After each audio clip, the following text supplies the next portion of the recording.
పరిశుద్ధులుగా కడుగబడి శుద్ధీకరించబడి స్వచ్ఛమైన దేవుని పవిత్రమైన బిడ్డలుగా పరిశుద్ధులైన దేవుడితో సహవాసమునకు అనువైన వ్యక్తులుగా మనం చేయబడటం కోసం మనలో ఉన్న దుర్వాసనంత జుగుప్సాకరమైన ప్రతి మాలిన్యము మన నుండి తొలగిపోవడం కోసం యేసయ్య మనస్థానంలో మనకు బదులుగా నీవు నేను చేయగలిగితే ఆయన చేయాల్సిన అవసరం ఏమి లేదు.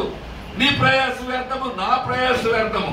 నేనేదో నాలుగు మానేసి అలవాట్లు మానేసుకుని దేవునికి దేవుని కోసం ఇప్పుడేదో నేను పెద్ద ప్రయాసపడుతున్నాను. నేను అది మానుకోలేను. బుర్రా నష్టపోయాను.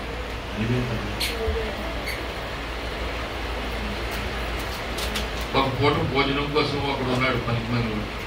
వాడు తన జ్యేష్ఠత్వపు హక్కునే ఒక పూట భోజనం అండి. మానవుడు ఎంత దిగజారిపోయాడో.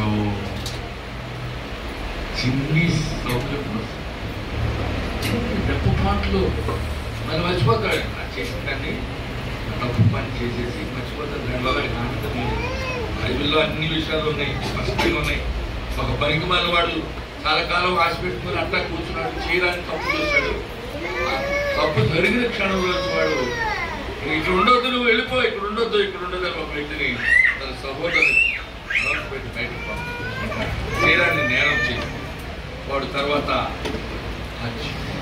చేయబడిన తప్పుకి శిక్షణ అనుభవించాడు. దావీదు కుమారుడు నా ప్రియ సహోదరి సహోదరు 1 పేతురు పత్రిక చూద్దాం.